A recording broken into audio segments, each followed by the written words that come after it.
Bom dia. Vou começar aqui a fazer o nosso call mensal do Safari. Eu sou Marcelo Cavalheiro, gestor do fundo. Vou falar um pouco aqui da carteira, das posições. O Elson vai falar depois de cenário e estratégia. E depois a gente abre para perguntas e respostas, aí, como sempre. Vamos lá, então. O mês passado, acho que assim, foi um mês que começou muito bem, né? Até meados do mês o mercado foi bem. Depois teve um sell-off aí, mini sell-off, né? Sell-off de verdade entre o ano passado. E acabou comprometendo um pouco a performance do mercado e a nossa, né? A gente vai falar um pouco adiante que a gente está bem comprado, a gente está otimista com esse cenário. O Elson assim, vai embasar bastante essa tese nossa. Mas as commodities caíram. Acho que tem algumas combinações aí para isso ter acontecido, né? O minério de ferro, que vinha subindo muito, caiu bem, as empresas sentiram também, ainda que com preço muito abaixo do que esse que está o spot aí, 150, 160 dólares. Elas já seriam extremamente rentáveis. Se a gente puser 120 nos modelos, é o que a gente usa, 120, 130 para esse ano, assim, já negocia múltiplos baixíssimos, né? Em especial a Vale, mas também a CSN, né? Que está aí fazendo o IPO da CSN Mineração. Então, acho que o pano de fundo do mês de janeiro foi um pouco esse, né? O dólar apreciando de novo, os emergentes caindo. Enfim, então eu vou discorrer aqui um pouco sobre os nossos ganhos e perdas do mês e vou falar das posições e depois eu passo para o Elson. Começando aqui com onde a gente ganhou, né? Foi principalmente, né, depois desse sobe e desce do mercado, o que tinha ficado na carteira, de fato, que a gente realizou de ganho no período, que foi a venda da Notre Dame e a Apivida.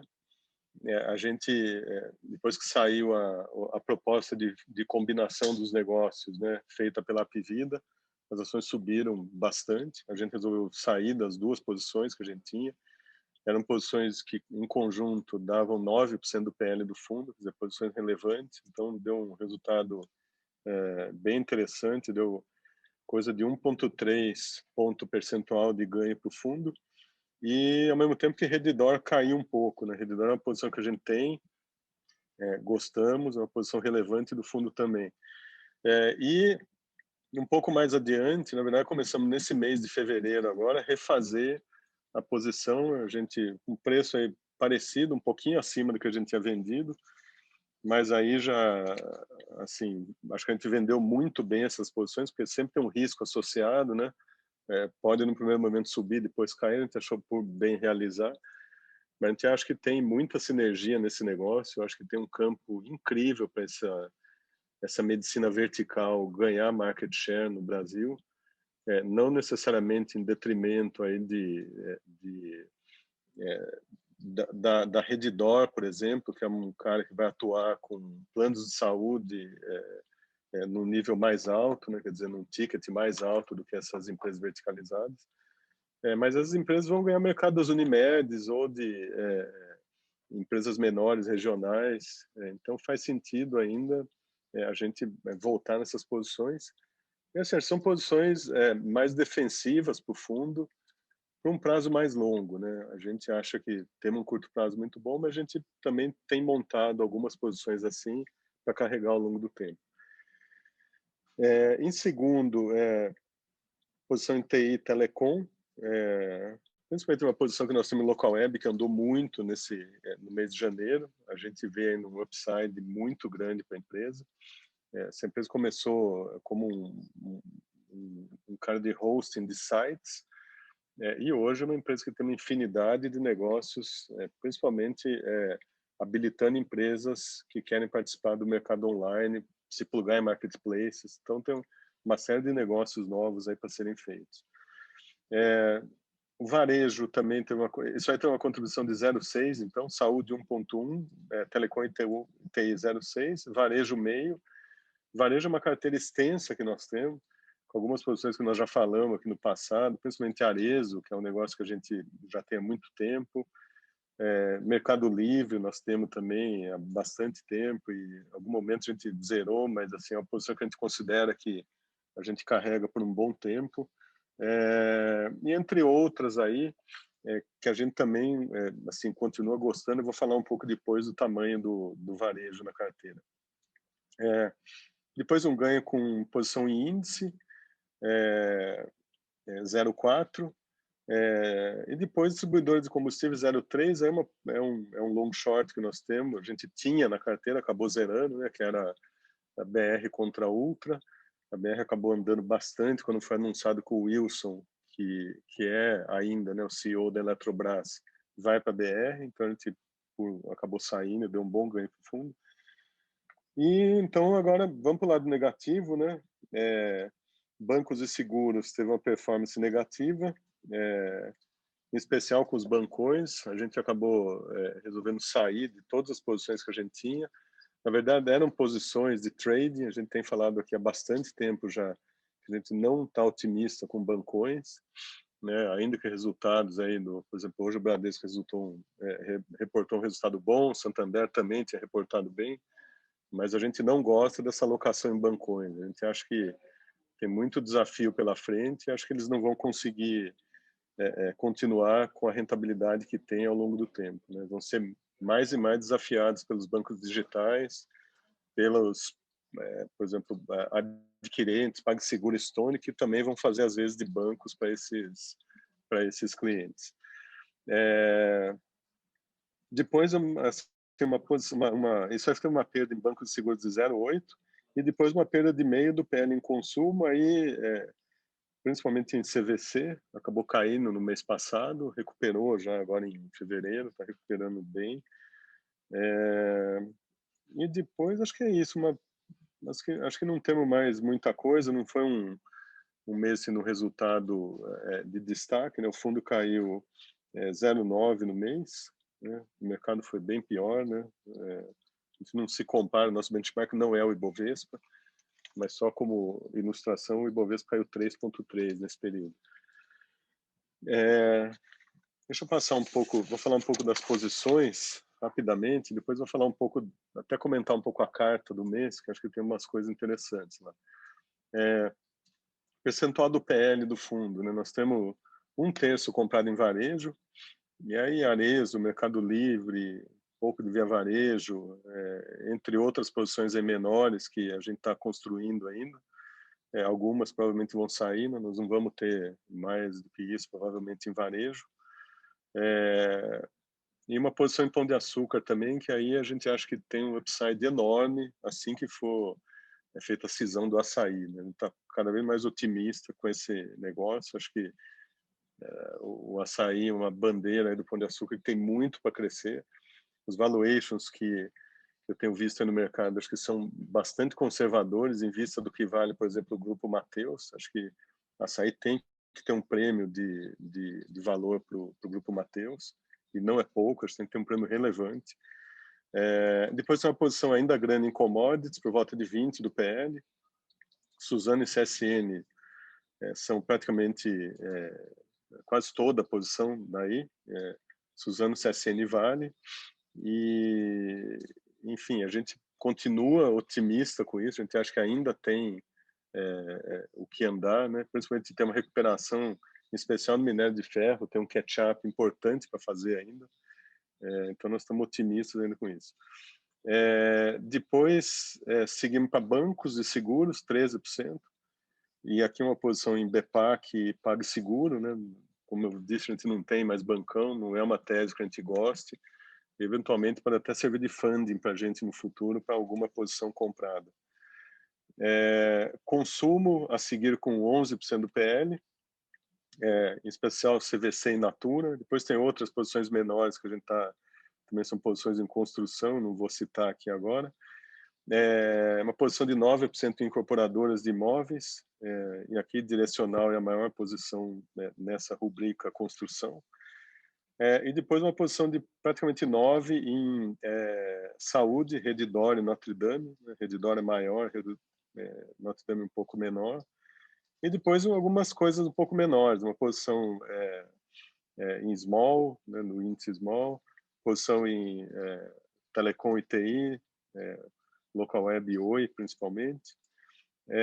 E depois algumas outras menores aí que eu acho que não precisamos discorrer sobre elas. Agora, tem uma coisa que eu acho importante, né, antes de passar a palavra para o Elson, acho que é importante aqui do nosso lado, até está na nossa carta mensal, é falar um pouco sobre essas posições novas que nós temos no fundo. Algumas a gente vai fazer o disclosure um pouco mais para frente, assim que a gente tiver já montado, mas é no estilo local web, né, estilo Melius, que é uma posição que não tem, a gente não entrou nesse IPO, né, passou, a gente achou que evidente, a gente não achou que fosse performar como performou, mas a gente tem olhado muito para esses cases novos que têm tecnologia embarcada ou que provém tecnologia para as empresas, que estão no meio de alguma cadeia de produção. Por exemplo, tem Neogrid, que é uma empresa que está no meio, né, do supply chain das empresas. Então, são negócios novos. A gente acha que vai crescer de importância no mercado esse tipo de negócio e, eventualmente, mais para frente, crescer em importância no índice também. Então, a gente tem um pedaço da carteira que já está direcionado a isso. Pode ser entre 10% e 20% do portfólio, em algumas posições ou em várias posições, né? Mas a gente acha que aí tem muito valor para ser capturado, tá? É uma avaliação diferente das empresas tradicionais, se a gente vai olhar EBITDA, né? Porque são empresas que vão crescer muito ao longo dos anos. Assim, a gente está tá bastante convicto de que aí a gente vai ter um bom pedaço do alfa que a gente espera gerar, né? Continuar gerando, né? No futuro para a carteira do fundo. É essa mensagem que eu queria passar. Em termos de só voltando aqui, o total comprado, o fundo está com 100% do PL comprado, com um pouquinho de uma call de índice comprado, que dá uns 5% de leverage. Então, basicamente é isso. Posição bruta por volta de 130, 140 do PL. Então é isso, pessoal. Eu vou passar aqui para o Elson e volto para o Q&A. Obrigado. Oi, pessoal, bom dia. Então, a gente segue bastante comprado, né? O Marcelo descreveu isso bem. Janeiro teve momentos, a primeira metade foi muito forte, depois o mercado devolveu um pouco, mas acho que a tese é a mesma. Eu acho que entrando esse ano, vai ser uma tese menos no índice, menos dos grandes papéis e mais stock picking. A carteira já reflete isso. Hoje a gente tem, grosso modo, que o Marcelo falou, deu os números, mas assim, só para alinhar o argumento aqui, a gente tem uns 19%, 20% em commodities e se você somar varejo, bancos, consumo e home builders, vai dar mais ou menos 65%. Então, a gente está tentando achar performance nos cases mais domésticos. E não são exatamente, a gente não está com os nomes mais óbvios na carteira, a gente não está com os bancões, a gente não está com os grandes varejistas, a gente não é a gente é stock picking mesmo. Acho que faz sentido agora ter posição. Esse negócio ficou um pouco para trás no início do rally. O rally começou lá, essa segunda pernada do rally começou lá em outubro, né? Foi um trade muito dos índices, eu acho. Agora eu acho que essa escolha qualificada de ações, buscando consumo e crescentemente aumentando posições tipo saúde ou essas de tecnologia embarcada que o Marcelo descreveu, me parece vai ser a estratégia vencedora pensando aí nos próximos meses, tá? Por que isso? Então, por que está tão comprado? Por que está nos cases de consumo? Por que a gente está nos cases que estão mais espalhados aí pela economia doméstica? Eu acho que a principal razão disso daí vem do mundo. Assim, não é muito mérito de Brasil, tem um pouco. Mas eu acho que é a maneira como o ciclo global está sincronizando. Tá? Um pouco do sell-off sell-off, não foi um sell-off, mas da realização em janeiro, veio disso. Quer dizer, eu acho que o que tem feito o preço ultimamente é basicamente as políticas de estímulo. Isso está vindo muito dos bancos centrais globais e agora, de janeiro para frente, estímulo fiscal americano, tá? E a combinação disso com um negócio que eu acho que é até mais importante quando a gente pensa na performance dos ativos nesse ano, que é a vacinação, é o ritmo de vacinação, tá? A gente viu o mercado para emergentes e para Brasil um pouco pior em janeiro, na segunda quinzena principalmente, porque, no fundo, o mercado para a US estava um pouco melhor, porque você está vacinando mais rapidamente nos Estados Unidos e porque você foi, principalmente depois da eleição na Geórgia, onde o Biden ganhou a maioria, que foi no comecinho de janeiro, ficou meio claro que a expansão fiscal ia ser maior, tá? E hoje o news flow mais recente disso, assim, parece que o Biden vai brigar mesmo por alguma coisa perto de 1,9 tri de estímulo fiscal, muito concentrado em transferência de renda, quer dizer, isso é mão para boca, vira demanda muito rápido. A gente vai ver uma história interessante. Então, começando aqui do ponto de vista de estímulos, para entender um pouco o cenário, eu acho uma história bem boa. Não é uma história de sai US e compra outros ativos, mas acho que não é tão soma zero assim, é uma história de que, olha, estou tendo mais crescimento no curto prazo num ambiente ainda de muita liquidez. Tá? Que dá para falar disso assim dos acontecimentos mais recentes? Eu acho que vai passar alguma coisa perto de 1,7, entre 1,5 e 1,9 trilhão de dólares de expansão, desse jeito que eu falei, muito mais transferência. Então a gente vai ter um boost de atividade para a US no curto prazo muito grande. E isso está vindo no momento em que o Fed está com um discurso que segue muito dovo. Ninguém lá no Fed, por enquanto, está falando em tapering ou em diminuir o estímulo. Tá? Talvez em outros tempos você já estivesse vendo esse troço um pouco antes. Mas agora, como o Fed quer ver essa inflação andar por patamares acima da meta dele de 2%, até para compensar o período em que ele ficou abaixo da meta, a gente tem uma janela de liquidez um pouco maior vis-à-vis a expansão de atividade. Tá? Mas a expansão de atividade vai vir, porque a gente está fazendo fiscal, monetário, de um jeito que a gente nunca viu, e recuperação com vacina. Tá? Então, a gente vai ver crescimento de demanda e fechamento de hiato ao longo desse ano. Isso me deixa o ano com uma cara curiosa, porque você encurta um pouco o ciclo, você deixa o ciclo muito mais intenso, mas ele é um pouco mais curto. Então, a gente vai ter, eu acho, um alinhamento muito forte para ativos nesses primeiros meses do ano, primeiro semestre, provavelmente. Discussão de tapering vai ficar mais para frente, mas provavelmente lá, último tri, o Fed já deve estar discutindo isso mais seriamente. Tá? O mercado talvez esteja passando isso para preço já naquele período. Então, o tapering é um troço que eu acho que pode ser uma inversão de ciclo importante para emergentes. Se a gente não resolver o fiscal até lá, a gente vai ter problema. Mas nesse começo de ano, não é isso. Nesse começo de ano, é muito estímulo e vacina, perspectiva de vacina. Esse troço é crescimento de PIB no primeiro momento US, porque está mais forte lá, mas no resto do mundo também, porque vacina vai se disseminando. Acho que é uma história que ajuda commodities, ainda que para dólar não seja tão claro, mas ajuda muito commodities. E é uma história que, conforme a vacina vai entrando, você vai disseminando crescimento nas economias domésticas. Tá? Então, do ponto de vista de ciclo, acho que faz muito sentido. Depois eu posso falar um pouquinho de fiscal, política e tudo mais, mas eu acho que essas coisas ficam meio questões mais de segunda ordem quando você tem tanto impulso de crescimento vindo de fora, tá? Via liquidez, via política fiscal dos países ricos e via vacina.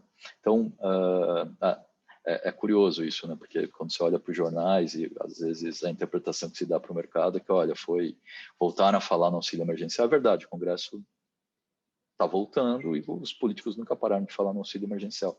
Mas não foi isso que fez o Brasil piorar, os ativos piorarem lá em janeiro, no final de janeiro, foi global, no fundo. O Brasil ele underperforma o mundo quando o mundo vai mal, ou quando os emergentes vão mal, tá? Por causa da questão fiscal. Isso vai ser muito relevante no final do ano. Agora, nessa primeira metade, acho que não. Nessa primeira metade é ciclo global que vai impulsionar a gente. Vacina. O que eu acho que tem de vacina que é relevante? Bom, já falei, Estados Unidos está na frente, tem países menores, Israel, Emirados, Bahrein, esses países estão vacinando super rapidamente. Acho que é legal para a gente acompanhar algum desses países para a gente ver o efeito disso sobre a evolução da pandemia. Mas, assim, acho que o relevante é olhar para os emergentes principais, Estados Unidos e Europa. Tá? E realmente, Estados Unidos está vacinando, apesar dos problemas no começo, como eles têm um supply bom de vacinas, a logística foi um gargalo no começo, mas agora estão convergindo aí para um pace de 1,5 milhão de doses por dia vacinadas.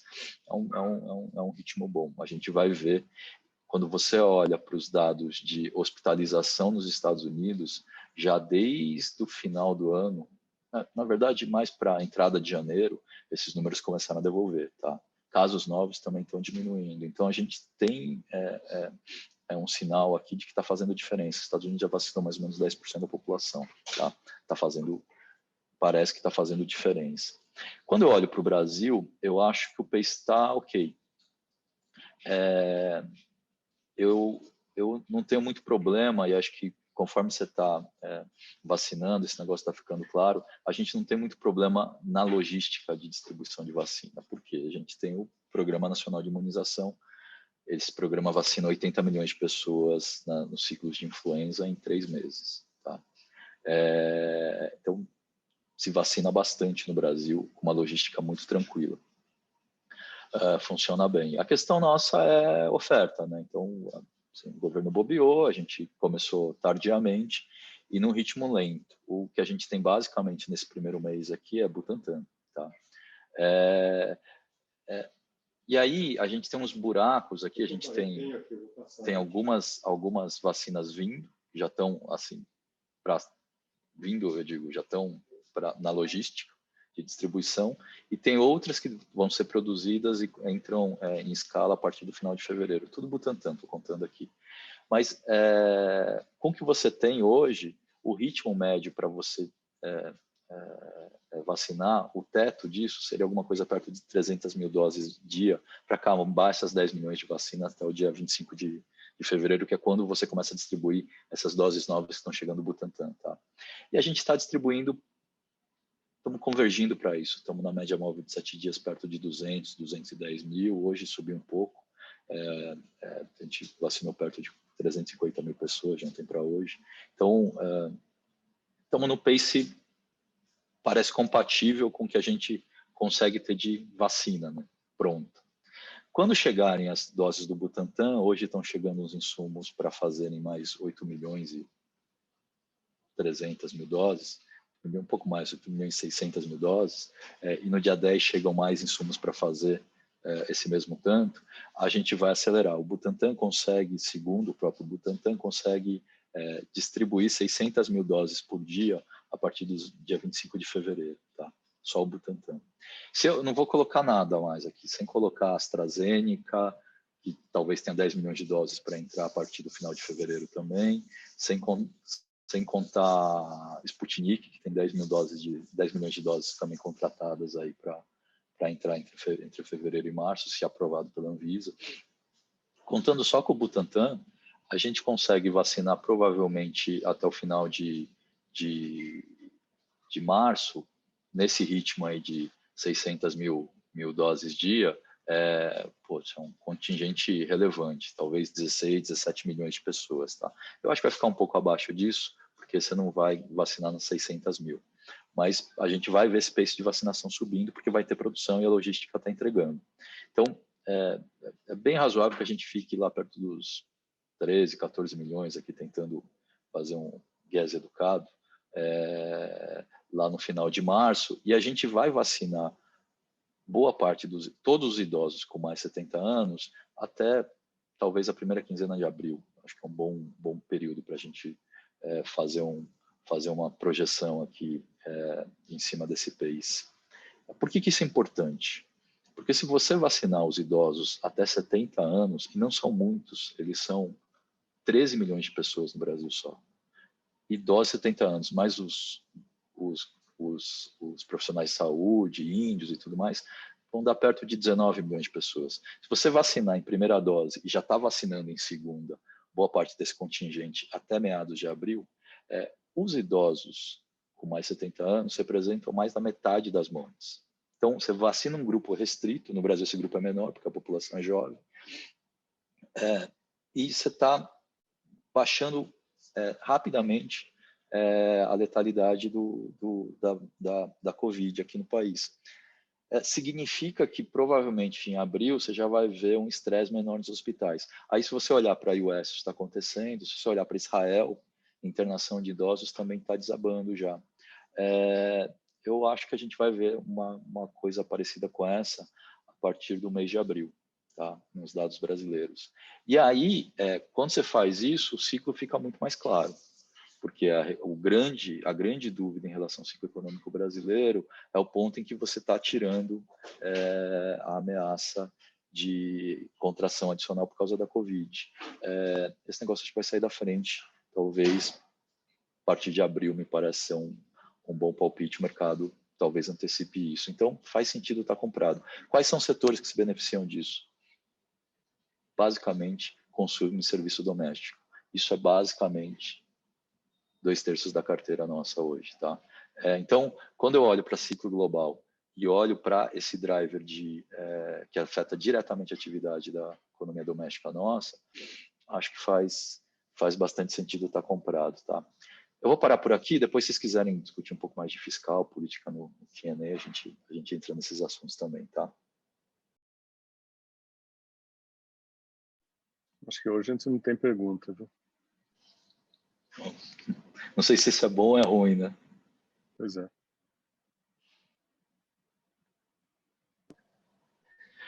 Pessoal, enquanto então não tem perguntas, deixa eu falar um pouco aqui sobre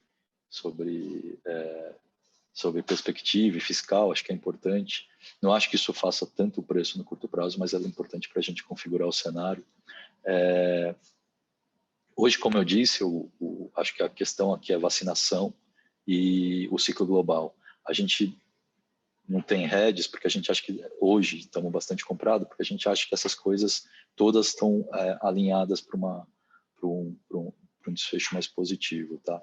Mas mais para frente, conforme o ciclo vai amadurecendo e conforme, principalmente do ponto de vista de liquidez, você vai tirando um pouco sinalizando que o ciclo está melhor e aí os estímulos vão diminuindo, a questão fiscal vai ficando preponderante. A gente tem uma janela para equacionar a questão fiscal, que é agora, começando a atividade no Congresso.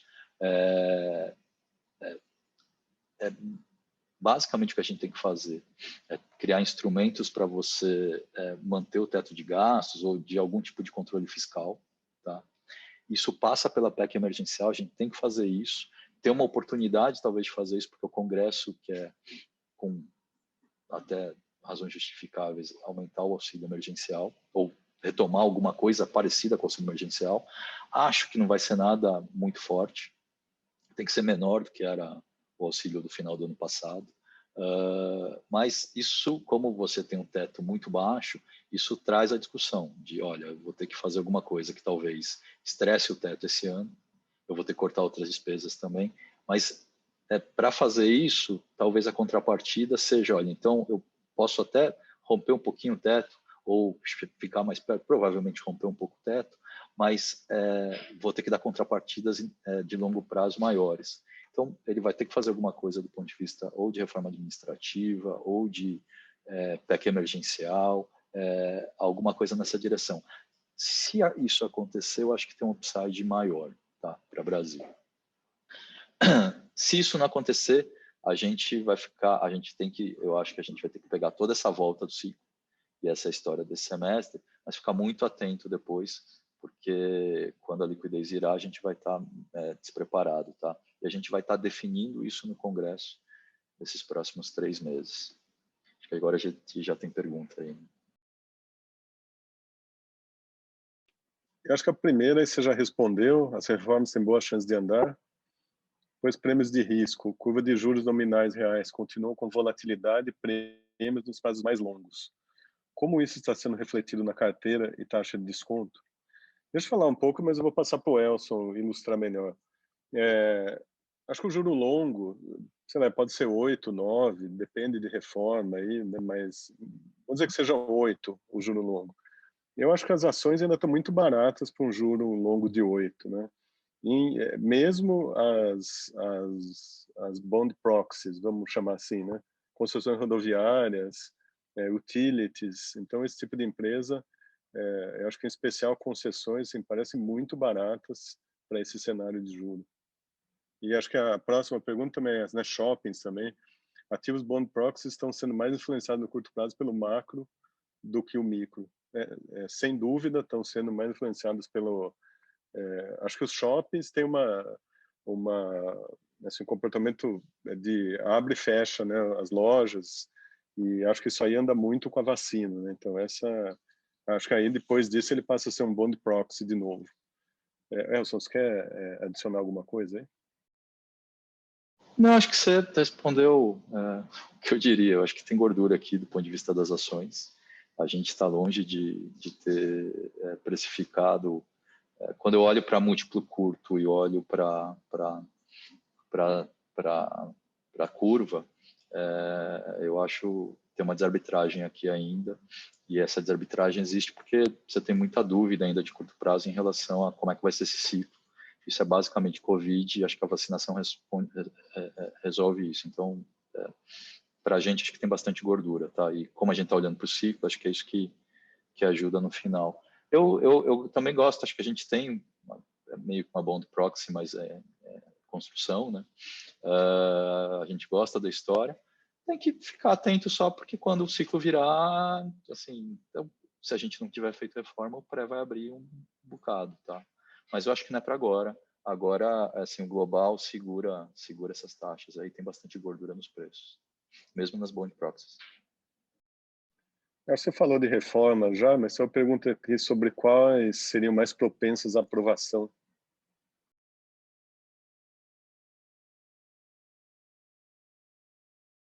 Desculpa, acho que aquilo que eu falei, eu acho que essas de fiscal, PEC de emergência fiscal, tá mais perto, eu acho. Mas o ideal seria que o governo colocasse um pouco mais de coisa lá, ela ficou meio diluída, tá? A gente vai saber agora. Importante que o governo federal, o executivo, coordene esse debate. Não pode se ausentar, não. A próxima é sobre risco de cauda. Acho que a gente já falou, né, sobre risco de cauda, você falou aí né, do fiscal, mas aqui não temos posição defensiva, nós estamos montando, né? São essas que eu disse, empresas são mais resilientes, essas de saúde, né, são resilientes. Tem algumas outras que nós estamos montando também que são bastante resilientes. E, em especial, empresas ligadas a câmbio, né? E aí também em geral, essas crises vêm acompanhadas de uma desvalorização do câmbio. Alguma coisa a mais, Elson, que você queira? Eu acho que tem um risco que a gente está olhando, a gente não tem proteção para isso. Isso a gente olha todo dia e, por enquanto, as notícias são boas, na verdade, que é as novas cepas, né? Tem uma pergunta sobre isso também no chat,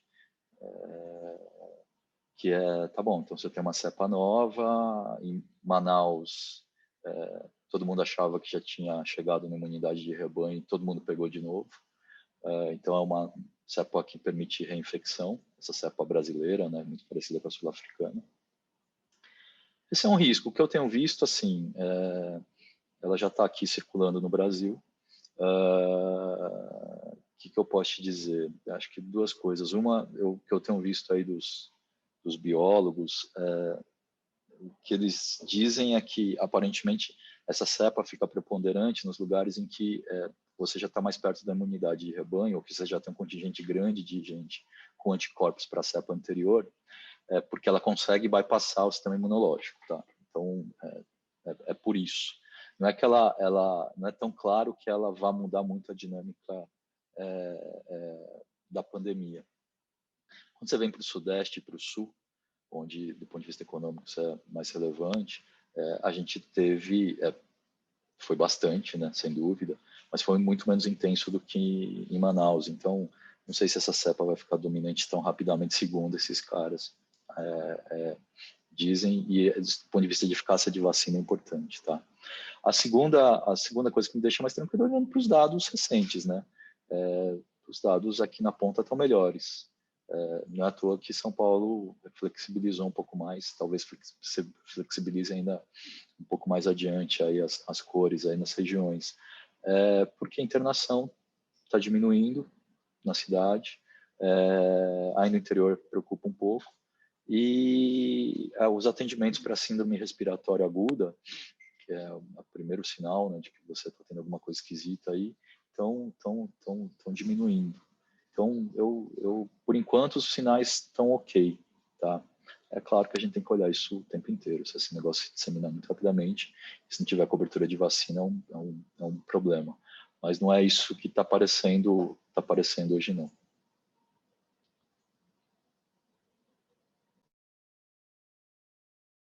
Acho que foi tudo, né? Acho que a gente cobriu tudo, né? Tinha uma lá no chat, a gente já falou, né, de risco global e tal. Então, acho que é isso. Não tem mais pergunta. Queria agradecer a vocês, a todos que nos acompanharam. E obrigado pela confiança, aqueles que são cotistas e aqueles que não são. Até a próxima, então. Obrigado. Obrigado, pessoal. Até a próxima aí. Estamos por aqui, tá bom? Um abraço.